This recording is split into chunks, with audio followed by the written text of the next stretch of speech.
नमस्कार, दिन भर की बड़ी खबरों में आपका स्वागत है। मैं हूं अंशिता श्रीवास्तव। इस बुलेटिन में आज बात होगी कर्नाटक में हिजाब पर बढ़ते बवाल की, यूपी चुनाव के लिए कांग्रेस के घोषणा पत्र की। जानेंगे कल कहां होगा यूपी में मतदान, उत्तराखंड में मतदान से पहले कैसे मुश्किल में फंसी बीजेपी। बात करेंगे राहुल गांधी के पीएम मोदी के बयान पर उठाए सवालों की, बिहार एनडीए में बढ़ती दरार की, और बुलेटिन के आखिर में बात मोदी सरकार की नीतियों से देश की बढ़ती मुश्किलों की। लेकिन तमाम बड़ी खबरों से पहले एक नजर सुर्खियों पर। बीजेपी के खिलाफ प्रचार तेज करेगा संयुक्त किसान मोर्चा। किसान मोर्चा का दावा, सत्ता में लौटी बीजेपी तो फिर लागू किया जाएगा किसान विरोधी कानून, बीजेपी को रोकना जरूरी। पंजाब के मुख्यमंत्री चरणजीत सिंह चन्नी ने साधा भगवंत मान पर निशाना, बोले अनपढ़ों की तरह करते हैं बात, नहीं है सीएम बनने की काबिलियत। महाराष्ट्र में अनशन पर बैठेंगे अन्ना हजारे, सुपरमार्केट में शराब बेचने की अनुमति को लेकर 14 फरवरी से करेंगे अनशन, उद्धव सरकार के खिलाफ भरेंगे हुंकार। तेजी के साथ बंद हुआ शेयर बाजार, सेंसेक्स 657 अंकों की तेजी के साथ 58,465 अंक पर हुआ बंद, निफ्टी 197 अंकों की तेजी के साथ 17,463 अंक पर हुआ बंद। तो अब सुर्खियों के बाद बात आज की सबसे बड़ी खबर की। कर्नाटक के कॉलेजों में छात्रों के हिजाब पहनने पर रोक का मामला अब तूल पकड़ चुका है। आरजेडी अध्यक्ष ने तो इसे देश को गृह युद्ध की ओर ले जाने वाला मामला तक बता दिया। तो दूसरी ओर कर्नाटक हाईकोर्ट में भी आज इस मामले की सुनवाई हुई। ये मामला 5 राज्यों के विधानसभा चुनावों पर भी असर डालता दिख रहा है। तमाम सोशल मीडिया साइट्स पर ये टॉप ट्रेंड कर रहा है। तो आखिर क्यों चुनावों के समय ये मुद्दा आया सामने, और क्या है हाईकोर्ट का फैसला, देखिए ये रिपोर्ट। हिजाब को लेकर कर्नाटक में हंगामा मचा हुआ है और अब इस हंगामे का असर 5 राज्यों के विधानसभा चुनावों तक पहुंचने लगा है। एक तरफ अल्पसंख्यक समुदाय की छात्राएं हिजाब को अपना अधिकार बता रही हैं, तो दूसरी ओर कॉलेज प्रबंधन नियमों का हवाला देकर इसकी इजाजत देने को तैयार नहीं है। और ये मामला हाईकोर्ट तक पहुंच चुका है, जहां लगातार 2 दिन तक सुनवाई होने के बाद आखिरकार कर्नाटक हाईकोर्ट के जज जस्टिस कृष्णा दीक्षित ने मामले को बड़ी बेंच में भेजने का फैसला किया है। जस्टिस दीक्षित ने कहा कि इस मामले में अंतरिम राहत के सवाल पर भी बड़ी बेंच ही विचार करेगी। वहीं दूसरी तरफ इस मामले पर जमकर राजनीति हो रही है और ये मामला कर्नाटक के अलावा देश के दूसरे राज्यों में भी पहुंच चुका है और खासकर यूपी में इस मुद्दे पर बहस छिड़ गई है और चुनावों में इसे भुनाया जा रहा है। विपक्ष का आरोप है कि राज्य की बीजेपी सरकार पूरे मामले को धार्मिक चश्मे से देख रही है। हिजाब के समर्थन और विरोध में छात्राओं के समूह कुछ जगहों पर आमने सामने आ गए, जिसे काबू करने के लिए पुलिस बल को सड़कों पर उतरना पड़ा। बढ़ते तनाव की वजह से शिवमोगा में धारा 144 लगा दी गई है। हिजाब विवाद के बीच बीते दिन एक वीडियो भी सामने आया था, जिसमें शिवमोगा के एक कॉलेज में एक लड़के को पोल पर चढ़ते और भगवा झंडा फहराते हुए दिखाया गया था। दावा किया जा रहा है कि जिस पोल पर भगवा झंडा फहराया गया वहां तिरंगा फहराया जाता है।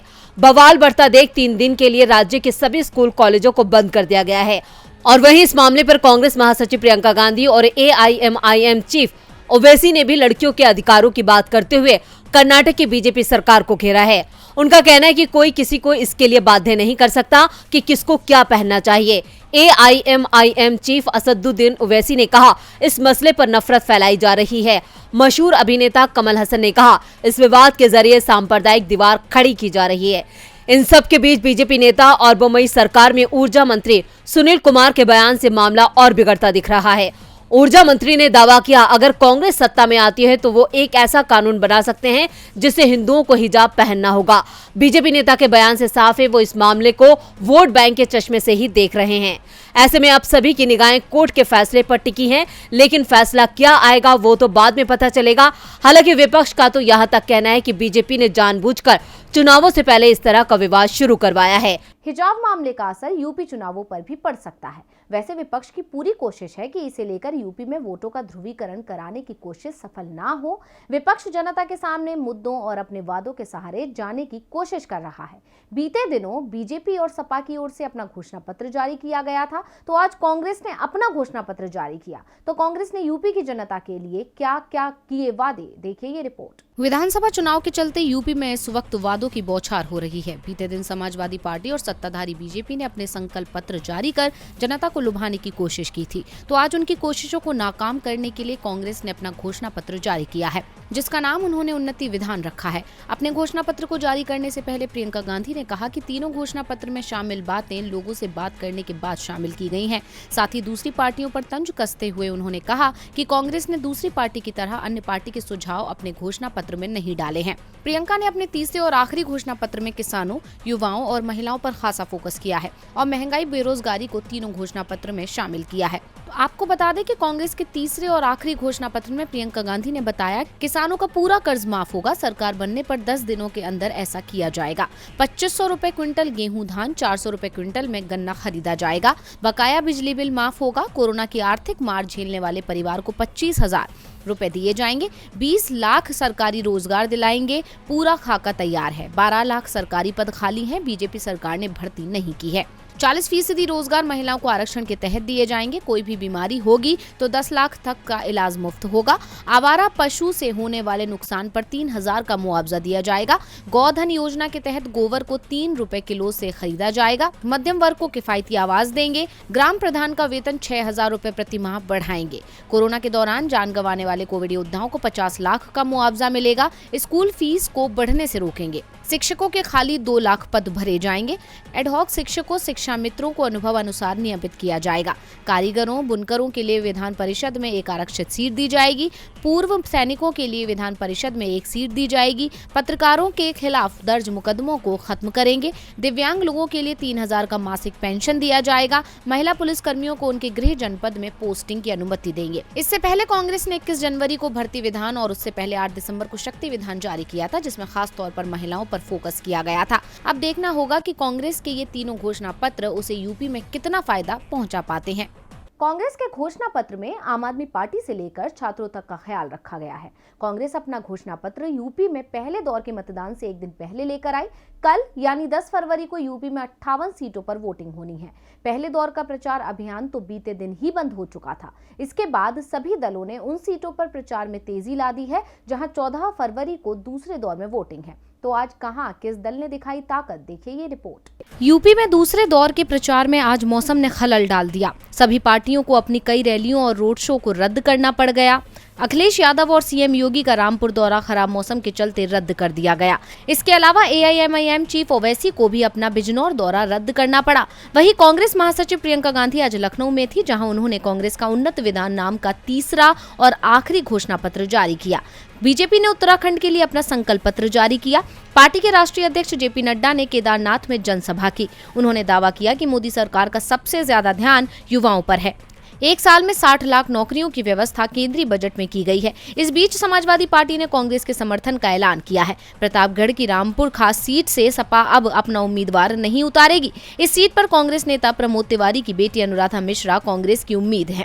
इस बीच निगाहें 10 फरवरी को यूपी की 58 सीटों पर होने वाले मतदान पर टिकी हुई हैं। फिजिकली चुनाव प्रचार भले ही समाप्त हो गया हो, लेकिन इन सीटों पर सोशल मीडिया पर अभी भी प्रचार चल रहा है। कल सुबह पहले चरण की सीटों पर 7 बजे से शाम 6 बजे तक मतदान होगा। मतदान के लिए उत्तर प्रदेश में करीब 50,000 अर्धसैनिक बलों की तैनाती की गई है। पुलिस ने राज्य के बॉर्डर सील कर दिए हैं और कड़ी निगरानी रखी जा रही है। पहले चरण में जिन जिलों में मतदान होगा वे सभी प्रदेश के पश्चिमी क्षेत्र के हैं। इस चरण में शामली, हापुड़, गौतम बुद्ध नगर, मुजफ्फरनगर, मेरठ, बागपत, गाजियाबाद, बुलंदशहर, अलीगढ़, मथुरा तथा आगरा जिलों में मतदान होगा। पहले चरण के चुनाव में कुल 623 उम्मीदवार मैदान में हैं और इस चरण में 2,27,00,000 मतदाता हैं। यूपी में बीजेपी को सपा से कांटे की टक्कर मिल रही है, तो उत्तराखंड में बीजेपी की मुश्किलें कांग्रेस ने बढ़ा दी हैं। बीजेपी के कई दिग्गज नेता पार्टी छोड़ पहले ही कांग्रेस में शामिल हो चुके हैं। कई लोग तो कांग्रेस के टिकट पर चुनावी मैदान में भी हैं और जब मतदान का समय करीब आ गया है तो बीजेपी के एक और दिग्गज नेता ने पार्टी का साथ छोड़ कांग्रेस का हाथ थाम लिया। उत्तराखंड में चुनावी जंग अपने चरम पर है और नेताओं का दल बदल करने का सिलसिला अब भी जारी है। आज भी उत्तराखंड में बीजेपी को जोर का झटका लगा है। राज्य के पूर्व सीएम भगत सिंह कोश्यारी की महिला रिश्तेदार ने बीजेपी छोड़कर कांग्रेस का हाथ थाम लिया। बीजेपी महिला मोर्चा की मंडल अध्यक्ष माया कोश्यारी ने बीजेपी को जोर का झटका देते हुए कांग्रेस का हाथ थाम लिया है। आपको बता दें कि उत्तराखंड की मध्यम वर्गीय महिलाओं में माया की अच्छी पैठ है, जिसका फायदा अब कांग्रेस को मिलेगा। माया के साथ कई और बीजेपी महिला कार्यकर्ताओं ने भी कांग्रेस के साथ जाने का ऐलान कर दिया है। कांग्रेस में शामिल होने वाली दूसरी बीजेपी महिला कार्यकर्ताओं में पूर्व महामंत्री दीपा बोरा, मंत्री सुमन बोरा और कार्यकारिणी सदस्य किरण बिष्ट शामिल हैं। इधर उत्तराखंड विधानसभा चुनाव के लिए बीजेपी ने अपना घोषणा पत्र जारी कर दिया है, जिसमें बीजेपी ने जनता के सामने वादों का पिटारा खोल दिया है। केंद्रीय मंत्री नितिन गडकरी ने बीजेपी का घोषणा पत्र जारी किया है। इस दौरान उनके साथ मुख्यमंत्री पुष्कर सिंह धामी, बीजेपी प्रदेश अध्यक्ष मदन कौशिक और पूर्व केंद्रीय मंत्री डॉक्टर रमेश पोखरियाल निशंक भी मौजूद रहे।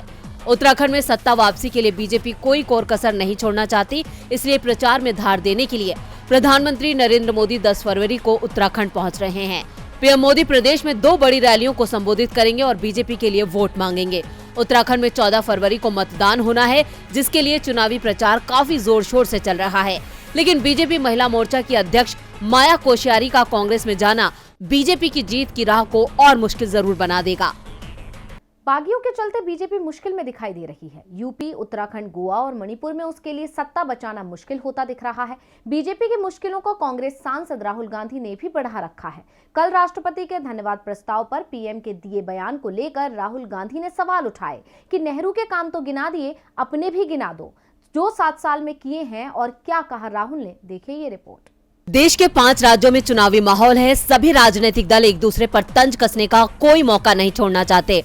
हाल ही में पीएम मोदी ने सोमवार को संसद में राष्ट्रपति के अभिभाषण पर अपने संबोधन में कांग्रेस पर निशाना साधा था, जिसके जवाब में कांग्रेस सांसद राहुल गांधी ने मोदी पर जमकर पलटवार किया।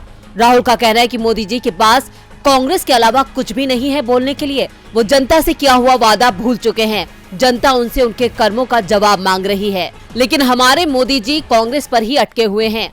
राहुल ने आगे कहा कि पीएम मोदी कांग्रेस से डरते हैं, क्योंकि कांग्रेस सच्चाई बताती है। उनका पूरा मार्केटिंग का धंधा है, इसलिए झूठ फैलाया जा रहा है। इसलिए अंदर डर तो होगा। ये डर उनका संसद में दिखा। Look, my great-grandfather served this country. He gave his entire life to this country. So I don't need anyone's certificate for my great-grandfather. My great-grandfather did what he had to do, as did other members of my family, as did millions of people in this country. So I really don't care what anybody says about it. Rahul Gandhi ने कहा कि प्रधानमंत्री का पूरा भाषण कांग्रेस के बारे में था। वो इसकी चर्चा करते रहे, इन्होंने क्या किया क्या नहीं किया। उनका भाषण जवाहरलाल नेहरू के बारे में था। बीजेपी ने जो वादे किए थे उसके बारे में उन्होंने कुछ भी नहीं बोला। राहुल गांधी ने आगे कहा कि मेरे परदादा ने देश की सेवा की है, उन्होंने अपना पूरा जीवन इस देश को दिया है। मुझे अपने परदादा के लिए किसी के सर्टिफिकेट की जरूरत नहीं है। डरते हैं थोड़ा कांग्रेस से, थोड़ी घबराहट है, क्योंकि कांग्रेस सच्चाई बोलती है। उनका पूरा मार्केटिंग का धंधा है, उनके रिश्ते हैं, उनके मित्र हैं, तो झूठ फैलाया हुआ है। इसके साथ ही राहुल गांधी ने चीन और पाकिस्तान का भी मुद्दा उठाया। राहुल ने कहा मोदी भारत को खतरे में डाल रहे हैं, क्योंकि उनकी विदेश नीति दिवालिया है। उन्होंने चीन और पाकिस्तान को एक साथ आने की इजाजत दी है। मोदी अभी सो रहे हैं। असलियत ये है कि चीनियों ने लद्दाख में प्रवेश किया है। असलियत ये भी है कि उन्होंने डोकलाम में प्रवेश किया। मोदी जी कृपया आप जाग जाओ, क्योंकि ये देश के लिए बहुत खतरनाक है। जितनी बार कांग्रेस नेताओं ने नेहरू का नाम नहीं लिया होगा, उतनी बार पीएम मोदी ने उन्हें संसद में याद किया, लेकिन अपनी उपलब्धियां नहीं बताई। दूसरे के कामों में कमी बताने से अच्छा अपनी उपलब्धियां बताई जाती। दूसरे के कामों में कमी निकालने की कोशिश से नुकसान ही होता है, जो बिहार में बीजेपी को होता दिखाई दे रहा है। बीजेपी की सहयोगी जेडीयू ने तो उसे सीधे सीधे चेतावनी ही दे दी है। बिहार में जेडीयू और बीजेपी की गठबंधन सरकार है। इस सरकार में 2 छोटी पार्टियां वीआईपी और हम भी शामिल है, लेकिन इस गठबंधन में चल रहे विवाद अब सड़क पर आते दिख रहे हैं। इसी का असर है कि यूपी और मणिपुर विधानसभा चुनाव में जेडीयू ने बीजेपी के खिलाफ अपने उम्मीदवार उतार दिए। दोनों दलों में बढ़ती तल्खी के बीच बीजेपी सांसद छेदी पासवान के बयान ने जेडीयू का गुस्सा और भी बढ़ा दिया है। दरअसल सासाराम से बीजेपी सांसद छेदी पासवान ने कहा था कि सत्ता के लिए जेडीयू नेता Nitish Kumar most wanted underworld don और 1993 सीरियल ब्लास्ट के मास्टरमाइंड दाऊद इब्राहिम से भी हाथ मिला सकते हैं। पासवान के बयान पर जेडीयू राष्ट्रीय सचिव राजीव रंजन प्रसाद ने बीजेपी नेतृत्व से कहा कि वो अपने बड़बोले नेताओं पर लगाम कसे। बीजेपी नेताओं को इसी तरह के बयानों के चलते महाराष्ट्र में शिवसेना जैसे पुराने साथी आज उनसे अलग होकर कांग्रेस और एनसीपी के साथ हो गए हैं। बीजेपी को महाराष्ट्र याद रखना चाहिए, नहीं तो यह घटना दूसरे राज्यों में भी हो सकती है। छेदी पासवान को जवाब देते हुए जेडीयू नेता ने कहा कि पासवान को अपनी पार्टी की नीतियों को भी बताना चाहिए। जम्मू कश्मीर में अनुच्छेद 370 समाप्त करने से पहले वो किसके साथ मिलकर जम्मू कश्मीर में सरकार चला रहे थे। आज बीजेपी नेता पीडीपी के खिलाफ जमकर आग उगलते हैं, लेकिन सत्ता के लिए किसने पीडीपी के साथ गठबंधन किया था? नीतीश कुमार के दाऊद से हाथ मिलाने का दावा करने वाले पासवान ये बताए कि एकनाथ खड़से किस पार्टी के नेता है, जिनके दाऊद के साथ कथित संबंधों के सामने आने के बाद फडणवीस सरकार को उनसे किनारा करना पड़ा था।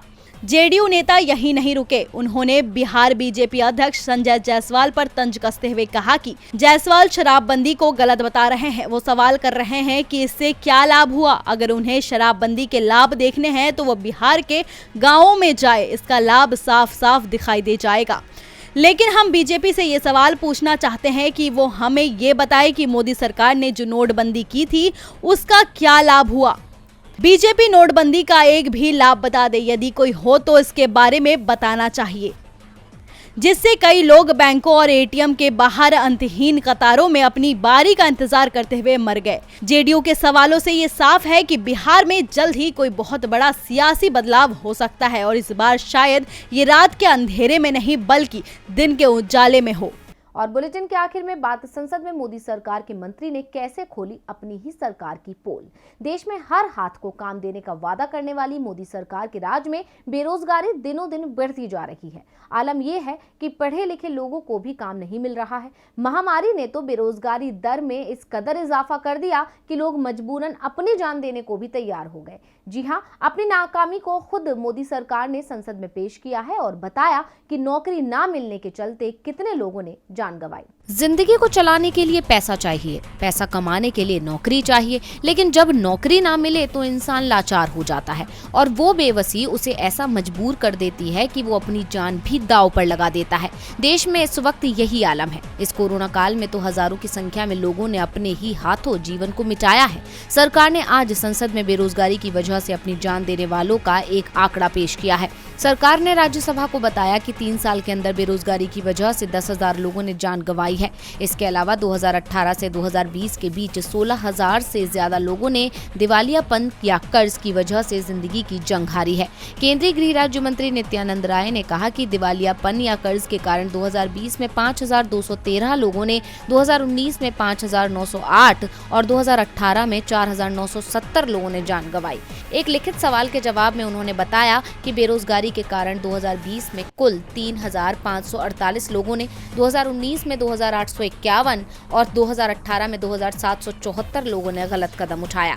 ये आंकड़े पेश कर सरकार ने लोगों की मजबूरी नहीं बताई बल्कि अपनी नाकामी दिखाई है, जिसकी वजह से आज हजारों लोग काल के गाल में समा गए। अगर सरकार रोजगार देती तो युवा मजबूर ना होते, अगर सरकार मदद देती तो लोग दिवालिया ना होते, अगर सरकार सही कदम उठाती तो देश का हाल बेहाल ना होता। लेकिन मोदी सरकार झूठे वादे करती गई, अपनी पीठ थपथपाती रही, जिसकी कीमत जनता अपनी जान देकर चुकाती रही।